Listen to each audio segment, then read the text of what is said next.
रब्बी इश्रह ली सदरी व यस्सिर ली अमरी वाहलुल उक़दतम मिन लिसानी यफ़क़हू क़ौली। अस्सलाम वालेकुम, वेलकम, नमस्ते। और कैसे हैं आप सब लोग?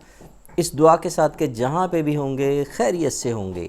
दुआ देना और दुआ लेना मैं समझता हूँ इस ज़िंदगी का बड़ा ज़रूरी अमल है। इसके बग़ैर आपका गुजारा ही नहीं है। खैर ये तो बात हम करते रहेंगे। आज बात करते हैं किंग विराट कोहली ने बावूमा को जो कॉल की थी चैम्पियन ट्रॉफ़ी कह रहा हूँ, आपका टेस्ट चैम्पियनशिप की, जो वर्ल्ड टेस्ट चैम्पियनशिप का फाइनल है लॉर्ड्स के क्रिकेट ग्राउंड पर जो खेला गया।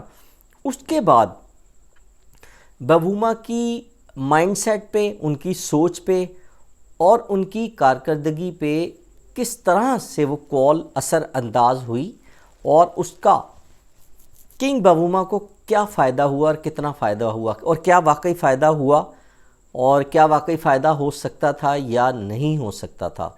ये सारी वो बातें हैं जिन पर आज हम बात करेंगे।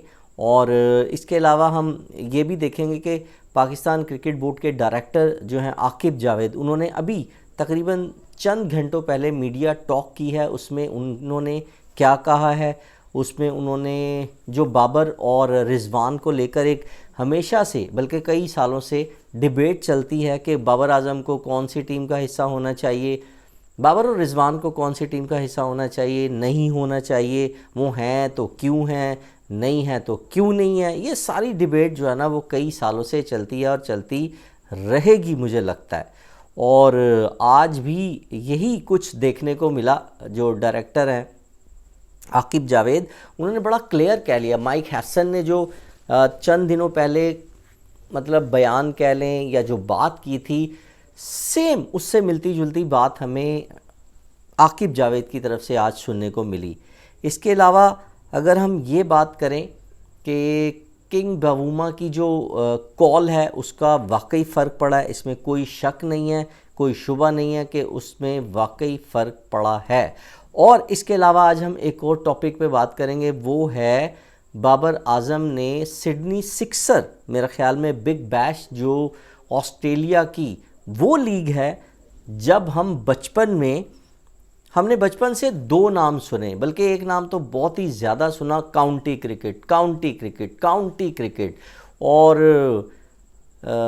लंकाशायर, ईस्टरशायर, डर्बीशायर और मतलब सिक्सर, पता नहीं कौन कौन सी टीम के नाम। बचपन की आज से 30 साल 25 साल पहले की बात थी, जब समझ भी नहीं आती थी कि काउंटी क्रिकेट है क्या। हाँ, इतना ज़रूर पता होता था कि काउंटी क्रिकेट भी बड़े शौक़ से इंग्लैंड और स्कॉटलैंड के अंदर खेली जाती है, जो कि ज़्यादातर उनके लोकली वहाँ पर खेल रहे होते थे और बड़ी जोशो खरोश के साथ वहाँ पर शायकीन उस क्रिकेट को देखने आते थे। लेकिन वक्त के साथ साथ जैसे क्रिकेट के अंदर ग्लैमर आया और क्रिकेट के अंदर शोहरत के साथ साथ ये आई, मनी आई, पैसा आया, जिसे कहते हैं लक्ष्मी जिसे कहते हैं, वो आई डॉलर की शक्ल में, तो फिर क्रिकेट ने अपना ही एक रंग जो है वो जमाया और पूरी दुनिया के अंदर लीग खेले जाने लगी। और ये तो यकीनन सबको दोस्तों पता ही है कि पूरी दुनिया के अंदर क्रिकेट की जो सबसे ज़्यादा फेमस और सबसे ज़्यादा देखी जाने वाली, सबसे ज़्यादा मशहूर और सबसे ज़्यादा रातों रात अमीर कर देने वाली जो लीग है वो है इंडियन प्रीमियर लीग IPL। इसमें कोई शक नहीं है, वो एक नंबर 1 लीग है। और साथ साथ पाकिस्तान सुपर लीग है, कैरेबियन लीग है, बांग्लादेश प्रीमियर लीग है, और इस तरह से आपके जो हैं ऑस्ट्रेलिया, उसकी बिग बैश है। हाँ, तो मैं बात कर रहा था काउंटी क्रिकेट से। तो काउंटी क्रिकेट के बाद जो सबसे पहले हमने देखा लीग स्टार्ट हुई, लीग खेलना शुरू हुई, वो ऑस्ट्रेलिया में, और वो थी बिग बैश। तो बिग बैश की जो एक क्लब है, उन्होंने बाबर आजम को जो है ना वो पिक किया है। बाबर आजम को उन्होंने मतलब अपनी टीम के लिए सेलेक्ट कर लिया है, फाइनल हो गया है। और हैरानकुन बात यह है दोस्तों कि 10 या 11 करोड़ पे उन्होंने बाबर आजम को जो है ना वो पिक किया, सेलेक्ट किया है, और मतलब ऑक्शन लगी है बाबर आजम की। अब हैरानकुन बात यह है, सोचने वाली बात यह है, सवाल ये पैदा होता है कि ऑस्ट्रेलियन जो कि क्रिकेट के अब्बू समझे जाते हैं, क्रिकेट की दुनिया के बेताज बादशाह जो है ना वो ऑस्ट्रेलियन समझे जाते हैं, कैंगरूज। इसमें कोई शक नहीं है कि पिछले चंद सालों में ऑस्ट्रेलिया को जो टफ टाइम दी है, जो टक्कर दी है, वो इंडिया ने दी है। इसमें कोई दो राय नहीं होनी चाहिए। हालांकि अभी आपने देखा कि 5% चांसेस सिर्फ साउथ अफ्रीका के थे, लेकिन और साउथ अफ्रीका जीत गया, जबकि 90+% चांसेस, मेरा नहीं ख्याल कि सिवाय साउथ अफ्रीका के, या शायद साउथ अफ्रीकन खुद भी इतने कॉन्फिडेंट नहीं होंगे कि वर्ल्ड टेस्ट चैंपियनशिप का फाइनल वो ऑस्ट्रेलिया से जीत पाएंगे। लेकिन जैसे मैं थोड़े दिन पहले कह रहा था कि ऊँट रे ऊँट तेरी कौन सी कल सीधी, तो क्रिकेट के बारे में भी मेरा यही मानना है कि क्रिकेट कोई पता ही नहीं लगता कि कब क्रिकेट क्या जो है ना वो रिजल्ट दे देती है, और इस मरतबा भी ऐसे ही हुआ। तो बात हम कर रहे थे कि साउथ अफ्रीका और जो आपकी लीग है उसमें अगर ऑस्ट्रेलिया ने बाबर आजम को सेलेक्ट कर लिया है, ले लिया है सिडनी सिक्सर ने, तो क्या वो बेवकूफ़ हैं?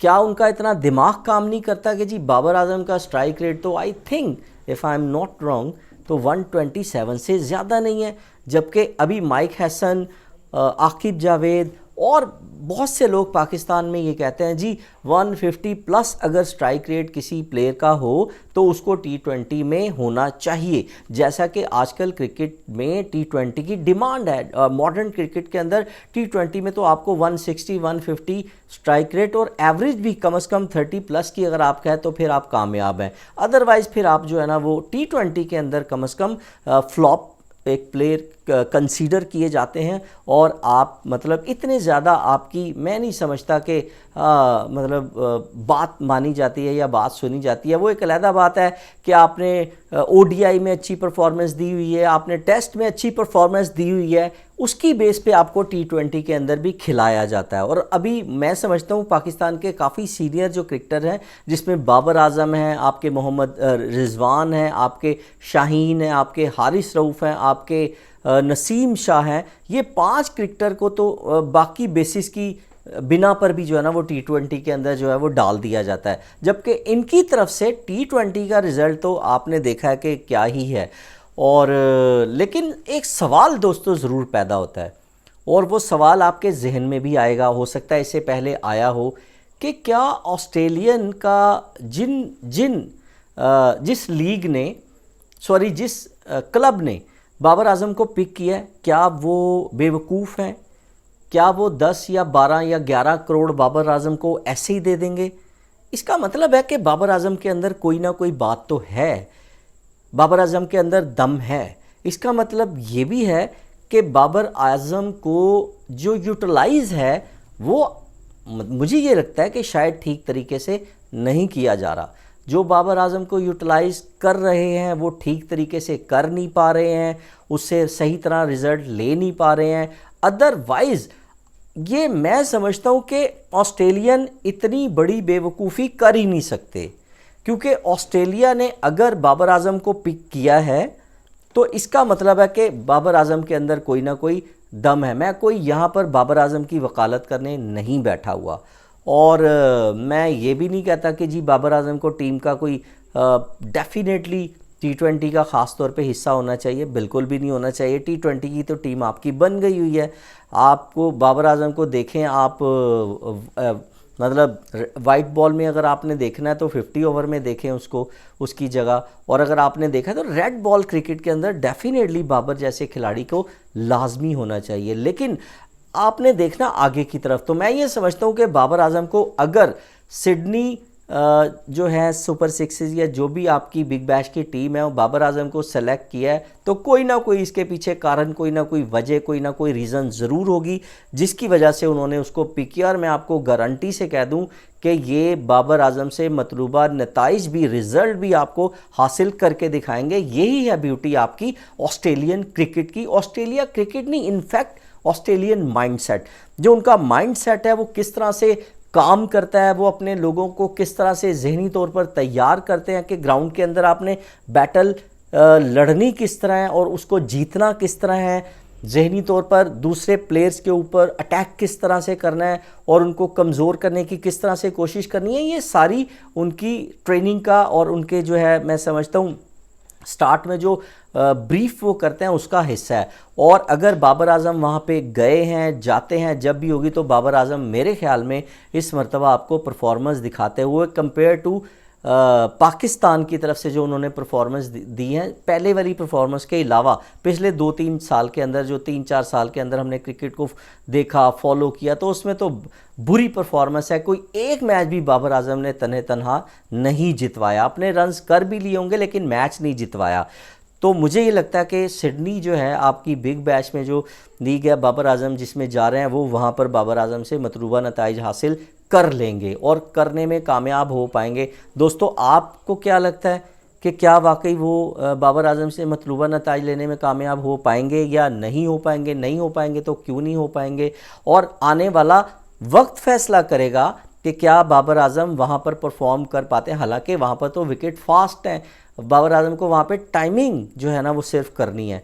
टाइमिंग वो अच्छी कर लेते हैं, ठीक ठाक टाइमिंग कर लेते हैं। हाँ, बड़ी हिट और ख़ास तौर पे सामने बड़ी हिट मारना मैं समझता हूँ उनके लिए थोड़ा सा मुश्किल होता है।